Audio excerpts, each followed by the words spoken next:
Bine ați venit, copii, în universul poveștilor altfel. Vă invit să ascultați aventuri neobișnuite. Primul episod, Doru și Mira. Povestea noastră începe cu Doru, un băiețel ce locuia împreună cu părinții săi într-un sat de munte, ducând o viață simplă și curată. Avea o casă modestă și o curte mare ca orice familie de oameni gospodari. În fiecare an, de o parte și de alta a aleii principale, creșteau flori care mai frumoase și mai colorate, de-ți mângâiau ochii privindu-le. În spatele casei, găinile se plimbau de colo-colo cât ținea lumina zilei, ori până când le tulbura liniștea Zoro, motanul cel morocănos. Aprig era o corcitură de lup cu husky, dar, în ciuda frumuseții lui, nu se arăta lumii, căci era legat cu un lanț atât de lung cât să aibă puțină libertate. Stătea și privea spectacolul găinilor, capriciile motanului, munca neobosită a părinților, jocurile lui Doru și, din când în când, lătra noaptea cu urechile săltate, atent la tot ce se întâmpla dincolo de gard. Cu câteva zile înainte să împlinească 12 ani, Doru își aminti că la fiecare aniversare, după ce sufla în tortul pregătit de bunică și ornat de mama lui, îl așteptau cadourile de care rareori se bucura.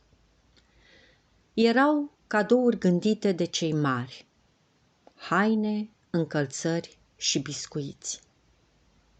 De jucării sau bicicletă nici nu era vorba. Odată a fost diferit, numai odată, și a fost anul trecut. Acum, Doru ține în mâini cadoul primit anul trecut de la tatăl lui, unicul cadou de care se bucurase. Tatăl lui știa pasiunea pentru geografie și dăduse din pod, din cufărul vechi al copilăriei sale, un glob pământesc. Era din sticlă, mare cât să-l poată cuprinde copilul între brațe și cu ceva zgârieturi la polul nord. Îl învârtea cu mâna dreaptă, încercând să își imagineze lumea și ce e dincolo de ea. Obligat să învețe cele ale pământului, dar cu gândul la cer, Doru se pierdea deseori în visare până când auzea glasul mamei.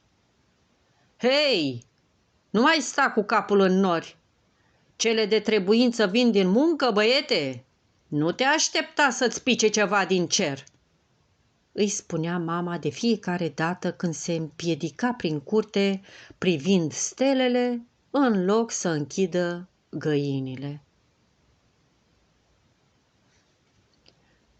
Privit de pe pământ, cerul pare nesfârșit.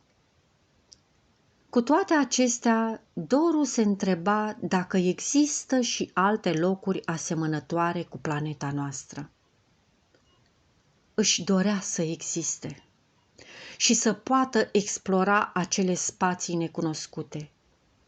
Se visa un explorator al cerului, cutreierând într-o navă prin vastul univers. În această nemărginire se află o planetă, la fel de jucăușă ca a noastră, pe care pământenii o numesc Marte. Se rotește și ea în jurul soarelui de mii și miliarde de ani, fără ca cele două să se întâlnească vreodată, ci doar să se admire una pe alta de la distanțe de 10 și 100 de mii de kilometri. Pe acest tărâm îndepărtat trăia Mira, o fetiță cu ochii roșii strălucitori, cu un nas mic și pielea rumenită de soare, de culoarea ciocolatei cu lapte.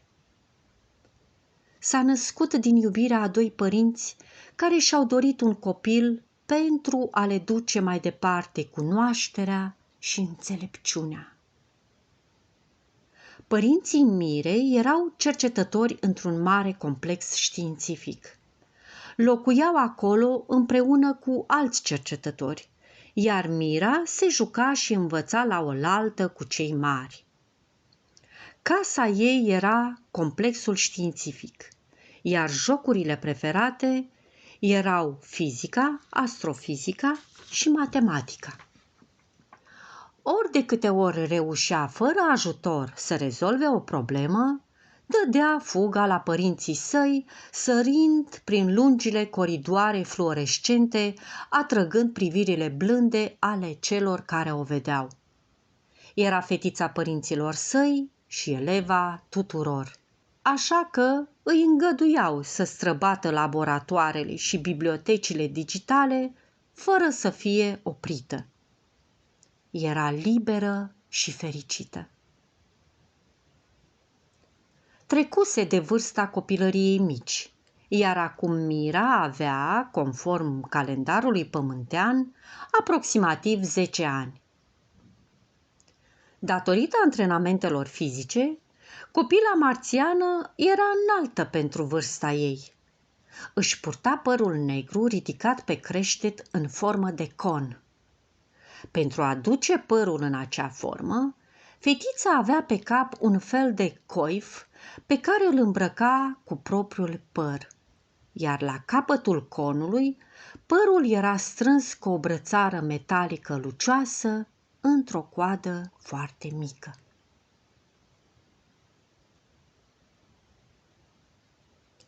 Pe pământ, în micul sat în care locuia Doru, se făcuse noapte. Era ora de somn, dar băiatul nu dormea. Stătea după perdea, sprijinit în coate, și privea stelele. Era în așteptare de ceva măreț, extraordinar, un ceva pe care să-l primească din partea cerului ca pe un dar, căci în ziua următoare Doru avea să împlinească 12 ani. Băiatul nu știa că în acea noapte planeta Marte se afla la perigeu, adică la cea mai mică distanță de Pământ. Nu știa nici de aventura în care va porni odată ce va deschide ochii dimineața. Lectură și text: Luminița Savonea. Până la episodul următor, copii, nu uitați să vă minunați!